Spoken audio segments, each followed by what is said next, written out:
The rain had not stopped for 3 days when Elira Voss first heard the wolves howling near the edge of Miller's Hollow. She stood at her kitchen window, a cup of cooling tea in her hands, watching the tree line beyond her small garden. The sound was distant, but it was enough to make her chest tighten with an old, familiar fear. She had not heard true wolf howls, the kind that carried meaning and memory, since the night she left Valemore 3 years ago.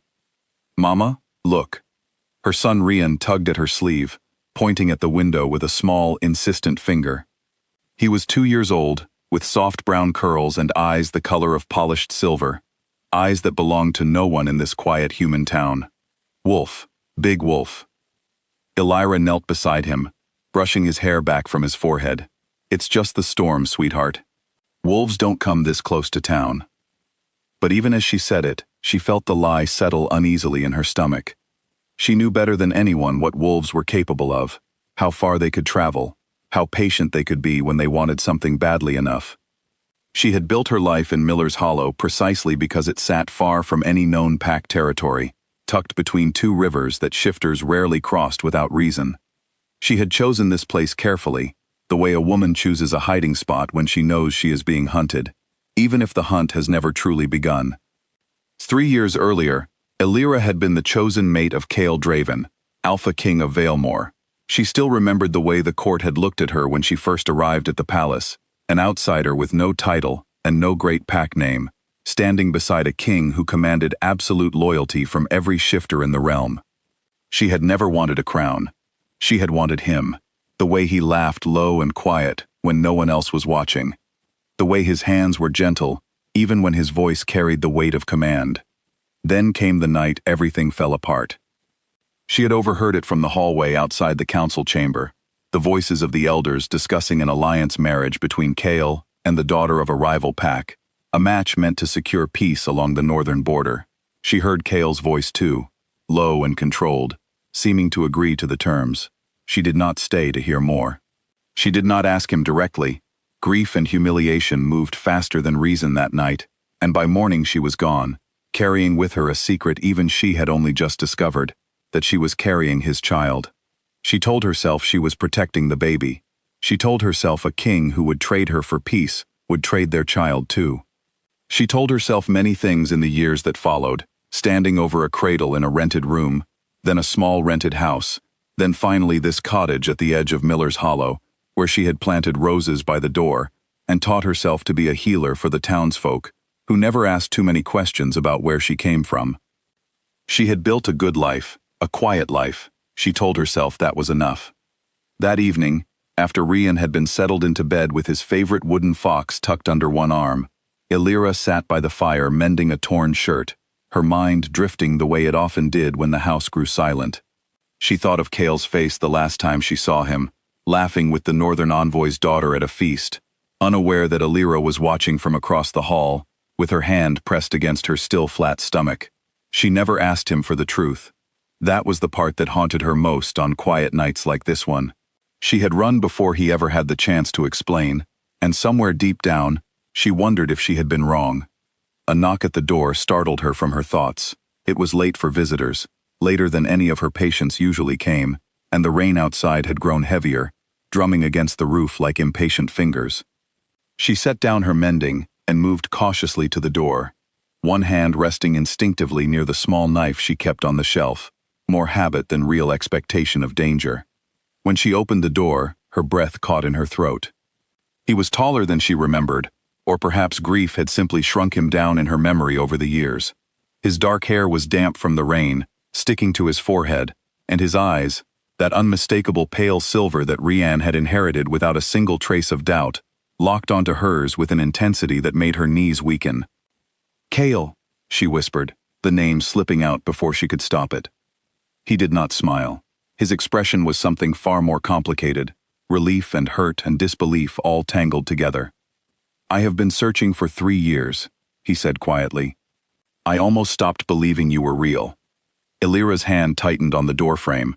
Every instinct told her to shut the door, to protect the small sleeping boy upstairs, to protect the fragile peace she had built with her own 2 hands. But another part of her, the part that had loved this man before politics and misunderstanding tore them apart, could not bring herself to move. "How did you find me?" she asked. "A healer with silver-eyed son near the northern rivers," Kale said. "The stories traveled slowly, but they traveled. I did not want to believe it until I saw it myself." Her heart pounded. She wanted to deny it, to send him away before he learned the truth waiting upstairs, but the words would not come. Instead, she stepped back from the doorway, silently allowing him entry, though every part of her screamed with uncertainty. Kale stepped inside, his eyes sweeping the small, warm room, the modest furniture, the drawings pinned to the wall that were clearly a child's work. His jaw tightened as understanding dawned across his face. "Elira," he said, his voice low and rough. "Is he mine?" She swallowed hard, meeting his gaze without flinching, even as tears threatened to spill. "His name is Ryan," she said softly. "He is yours." For a long moment, Kale said nothing at all. He simply stood there, breathing unevenly, as though the weight of 3 lost years had finally settled fully onto his shoulders. When he finally spoke, his voice cracked with an emotion she had never heard from him before, not even in their most private moments together. 3 years, he repeated. 3 years I searched every territory, every border town, every healer's hut from the eastern coast to the mountain passes. I called off the alliance marriage that same night you disappeared. I never signed those papers, Elira. I never intended to. Her breath hitched. I heard the council discussing it. I heard you agree. I agreed to hear their proposal, he said. That is all I agreed to. I told them the very same night that I would not abandon you, that no alliance was worth losing what we had built together.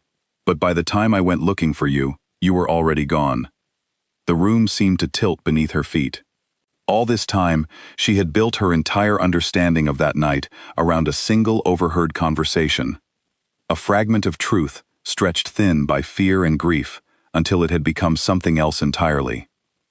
There is more, Kale continued, his hands clenching at his sides. After you vanished, I discovered that the timing of the council meeting was no accident. Lord Threll, my father's old advisor, had arranged the discussion deliberately, knowing you would overhear it, knowing you would misunderstand. He wanted the alliance to happen because it strengthened his own influence at court. He wanted you gone. Elira felt sick with the realization. Someone had engineered her heartbreak, had manipulated her into fleeing the only home and love she had ever truly known, and she had walked directly into the trap without a single moment of doubt. I confronted him a year ago, Kale said. He confessed everything before he was removed from court, but by then, I had no way of knowing where you had gone. You left no trace, Elira. Not for me, not for anyone. I was frightened, she admitted, her voice trembling.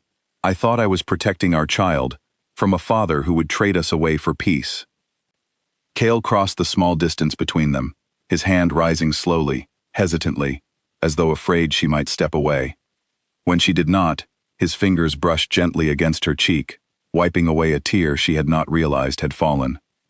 I would never have traded you, he said quietly. Not for peace, not for the crown itself. You were the peace I wanted. A soft sound from the stairway interrupted them. Rian stood at the top step, rubbing his eyes sleepily, his small wooden fox clutched in one hand. Mama? He called out. Who is that? Elira's heart nearly stopped. She glanced at Kale, whose entire expression had transformed the moment his eyes landed on the small boy standing above them. There was no mistaking the resemblance. The same silver eyes, the same set of the jaw, even the same cautious way of studying a stranger before deciding whether to trust them. Kale moved toward the stairs slowly, kneeling at the bottom so he was no longer looming over the child. Hello, Ryan, he said gently. My name is Kale. Ryan tilted his head, studying him with the unfiltered curiosity only small children possessed. You have my eyes, he said matter-of-factly. A broken, wondering laugh escaped Kale's throat. Yes, he said. I suppose I do. Elira watched the exchange with her heart caught somewhere between her throat and her chest, torn between 3 years of guarded grief and the aching hope now blooming unexpectedly in the center of that grief. She had spent so long believing she was protecting her son from a father who did not want them, and now that same father knelt before their child with tears in his eyes, looking as though he had been given back something he thought lost forever. "Would you like to come down and meet him properly?" Elira asked softly, surprising herself with how steady her voice sounded. Rian took the stairs carefully, one small hand gripping the railing, until he stood directly in front of Kale. He studied the man for a long moment before holding out his wooden fox toy, a gesture of trust that made Elira's chest ache. "This is Fox," Rian said. "He protects me at night." Kale accepted the small toy with the same careful reverence he might have shown a priceless treasure. "He is a very fine protector," he said. "May I sit with you both for a while?" Rian nodded eagerly and settled himself onto Kale's lap without hesitation, as though some instinct deep inside him recognized the man before he fully understood who he was. Elira watched from a few steps away, her hand pressed over her mouth, overwhelmed by the sight of the family she had never allowed herself to imagine reuniting. Later, after Rian had fallen back asleep curled against Kale's chest, the king carried him gently up to bed himself, tucking the wooden fox beneath his small arm, exactly as Elira always did. When he returned downstairs, his eyes were red-rimmed but steady. "I will not force you back to Valemore," he said quietly, sitting across from her by the dying fire. "I know I have no right to demand anything from you, after everything that happened, but I am asking, Elira, not as your king, but simply as the man who has loved you every single day you were gone. Let me be part of his life. Let me be part of yours, if you will still have me." Elira studied him for a long moment, weighing 3 years of pain against the truth now laid bare between them. The betrayal she had fled from had never truly existed, not in the way she believed. It had been manufactured by someone else's ambition, and in running from it, she had cost them both years they could never reclaim. But the man sitting before her now was not the villain she had built in her mind during countless lonely nights. He was simply a father who had searched tirelessly for his son, a king who had refused every arranged marriage, in the hope that somewhere, his family still existed. "I am tired of running," she said finally, her voice barely above a whisper. "I do not know what comes next, Kale. There is still so much to untangle, so much time we lost. But I do not want to run from you anymore." Relief broke across his face, softening every hard line the years of searching had carved there. He reached across the space between them, taking her hand in his, and for the first time in 3 long years, Elira allowed herself to hold on without fear of what might come next. Outside, the rain finally began to soften into a gentle patter against the windows, and somewhere in the distant hills, a single wolf howled, no longer a warning, but something closer to a promise, that after everything, this small, broken family had finally found its way back to itself.